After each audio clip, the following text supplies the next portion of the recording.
I graduated college in December, and there's one thing I genuinely don't miss, and that is paying so much money for everything.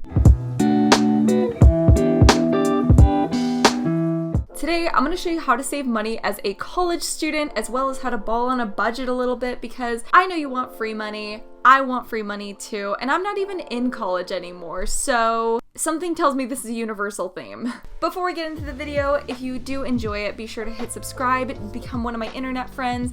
My self-promo is done. Let's jump into point number 1. That rhymed! Okay, I haven't done that since like 4th grade. Number 1 is the gift card hack, and I love this hack, not because it is convenient or it makes me happy, but because it saves me money. Basically, what you do is any restaurant that you eat out a lot at, for me, that happens to be Chick-fil-A. I don't know if anyone else loves Chick-fil-A. And what you do is you buy a gift card that matches your monthly budget. So let's say I don't want to spend more than $75 at Chick-fil-A a month. I'm gonna buy a $75 gift card. That way, every time you eat out, you have to bring your gift card with you. And basically, it budgets your eating out money as much as possible. Another one too that kind of forced me to be social in college, as well as like not stay in my room the entire day. If I was gonna eat out, I had to eat out with friends. I feel like this actually kept me accountable to seeing other humans, because sometimes I'm an introvert, seeing other people is hard, and honestly, if I hadn't have done that, I probably wouldn't have made most of my college friends. Number 2, and you're not gonna want to hear this, budgeting is a must in college. I personally use a template from a TikTok legend named Deborah Ho. I'm gonna link it down below so you guys can go check it out. You can go download it as well. And I felt super iffy about budgeting in college. I felt like it was always really pointless. Like, if I'm not making a ton of money, why do I need to be budgeting? But I swear, the second I started using it, I never outspent myself for the rest of college. And it was revolutionary. Like, I was able to see where I was spending too much, where I could probably pull a little bit more budget from. And definitely, I'm not saying that it's not a habit you have to build. I'm saying that once you incorporate it into your schedule, it is therapeutic, and you literally only have to do it once a month or once every 2 weeks or so to make it work for you. I manage all of my income using this trick, even in my post-grad life, and it's kind of a game changer, so highly recommend. Plus, she's got like little video tutorials. Oh, she's adorable. Go check out her stuff after this video. Number 3, go out only when you want to. You're probably not going out that much anyway, but if you feel pressured to go, like that desire to go out or go to a party is not coming from you yourself, I just wouldn't go. I just wouldn't go. Life is too short. There are too many good Netflix shows for you to feel like you need to spend $50, $100 every time you go out, because it adds up so fast. And you might think, oh, my FOMO though, Julia, my FOMO. I promise, you're not gonna regret it if you didn't want to go in the first place. Honestly, I know that I had so many moments like this in college, and I don't remember a single one explicitly. I don't know about you, but I would much rather go see like a new movie or go on like a thrift shopping spree rather than spend $100 at a bar or club that I just didn't even want to go to in the first place. Number 4 is know which jobs pay the most at your campus. And this isn't like a universal thing, but there are 3 in particular that I've noticed pay a lot more on average. Those jobs are mentoring, tutoring, and being an RA. Now, I've done 2 out of the 3 of those. I never was an RA. I do have friends that were though. And again, the pay is great. I think that the nice thing about these small jobs is you can get a few $100 extra every single month that can go towards like your textbooks, or it can go towards your shopping budget, whatever you're looking for. It only takes about 10 to 15 hours a week to build up that income. I personally felt a lot less stressed when I had a part-time job on campus, and I realized this is definitely not an option for a lot of students, or they're already working full-time. So again, if you are in either of those categories, this definitely doesn't apply to you. This is not a personal attack. I personally just felt a lot more financial freedom in college when I had a secondary job or something to fall back on at the end of the day. Number 5, buy used textbooks as much as possible. I had so many of these I don't want to swear on YouTube, stinky professors that would try to sell you these ridiculously expensive self-published books that they wrote, and they're like $300 a book. That is such a scam. I promise you, buy one copy across like 2 or 3 friends. You are going to be so much happier long-term saving that money. Also, if you're in one of those classes where they have a textbook that's like, oh, you can buy the digital code along with the physical book, don't. The physical book is 9 out of 10 going to be a loose leaf paper set that is just over glorified, costs like $70 for no reason. I learned this the hard way because I went to pick up one of these supposed textbooks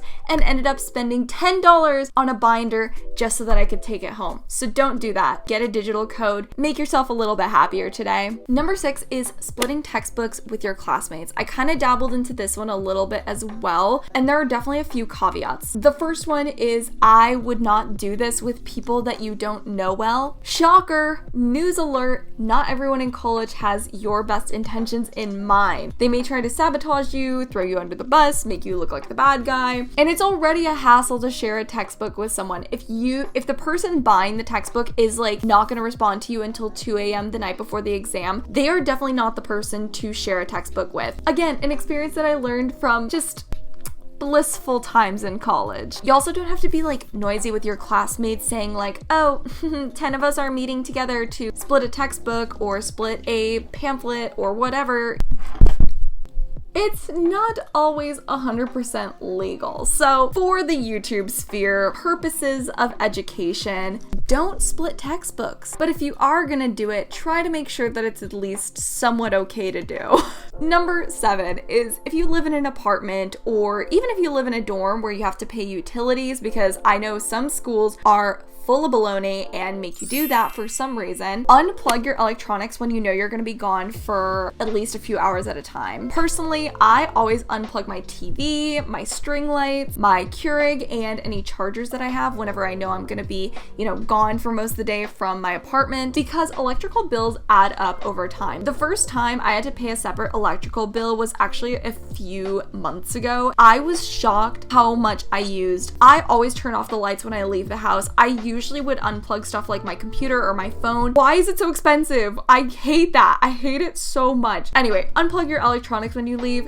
You're probably gonna save a ton of money just doing that alone. Number 8 is that Keurigs and instant coffees will be your friend. I know sometimes people are like, don't buy a Keurig, K-cups are so expensive, The cheapest Keurig, y'all. I did a brand deal with Keurig. This is like 2 years ago, so this is not sponsored whatsoever. There's a Keurig that is legit $80. You can make 12 ounces of coffee in a single brew. You can also do those carafes with it. Did I butcher that pronunciation? Carafe? Also, you can get variety boxes that have like 60, 70 Keurig cups in them for $40 on Amazon. And I know that's not the cheapest ratio, but if you think of it this way, buying Starbucks every single day for a month is like $120 counting tax. So you do the math. Would you rather pay $120 for half a semester, or would you rather spend that all in a month? Yes, I know Starbucks is obviously cutesier and it's a lot more convenient, but also there's a certain comfort in making your own coffee in the morning that is just unbeatable. Sometimes you don't want to deal with that one annoying barista that just like has way too much energy for 8 a.m. classes. I'm all about romanticizing things that don't need to be romanticized. So make your own coffee. Number 9 is limit your clothing or just general shopping habits that you have. I feel like every single YouTube video I've seen that covers this concept is like, go thrifting. And I realized that not everyone lives at a campus where they have thrift stores right by them. UT Austin, amazing for thrifting. Tons of places that you can get within like a 10-minute Uber ride. But you don't need an outfit for every outing. Buy a couple of basics before you get to college. Use some of that graduation gift money and thrift the extras. It is stupidly easy to do. There are also a lot of websites like ThredUp, Curtsy, where you can just go on there and you can literally filter by like specific brand that you want. And it's so great. I genuinely have started doing this even now with a more disposable income because of my full-time job. It's just so much easier, and I feel like you genuinely feel a lot more fashionable because you're pairing basics with things that are trendy. It's a good combination. It's very balanced. Plus, you're more likely to find stuff that actually fits you, that you're actually gonna wear, and it's good for the environment. Come on, it's worth it. Number 10 is student discounts will always be your friend. I know that so many articles will be like, have you tried student discounts, as if they were available everywhere, and then you go and it's like 10% off, like you literally save 20 cents, but it adds up. Those 20 cents add up. Unidays is a site that I really like for finding online stores that offer discounts, but you can also go to Student Beans. I heard that that's a really good one. My boyfriend uses that one. Spotify, that's kind of the obvious one. They have a amazing college student discount. Pandora does as well. Wall Street Journal does, and they have like a page dedicated to student discounts. And I would definitely check because every campus has some other deals of their own. For example, I just found out that at UT Austin, we get HBO Max for free on campus now, which I freaking love. I know it's always a little bit awkward to whip out a student discount card, especially if you're like the only one in your group doing it, but I would just make a habit of it. I started doing this everywhere I went, and I'm not even joking. Like, I went to Banana Republic. I rarely shop at Banana Republic. Why was it the first store that come to mind? Show your student ID. I don't care if you're at the grocery store. I don't care. If you're probably not gonna work at the bar, whip that thing out and just be like, hey, do you have any discounts? And I swear, like 7 out of 10, they will be able to offer you something, whether it's 10%, 15%. It's honestly great, and would be lying to your face if I said I didn't still use my student ID when I went places, but I only graduated like less than half a year ago. I deserve it. It is COVID compensation, baby. I kind of left out originally because I thought, okay, that's not really relevant. Like, nobody's studying abroad right now, but if you are in an international country, you can usually get museum passes and things like that completely for free. Study abroad in Barcelona, Spain. If you want to check out some videos, I do have some. Use my student ID, got discounted or free tickets almost at every single historical thing I went to see. It was amazing, and I felt so mighty and powerful. Long story short, the more you can save, the better in college, but ultimately do what works for you. Not everyone has the luxury to save the way that they would like to in college. Trust me, just like how not everyone has the luxury to spend what they would like to in college. You know, it's a very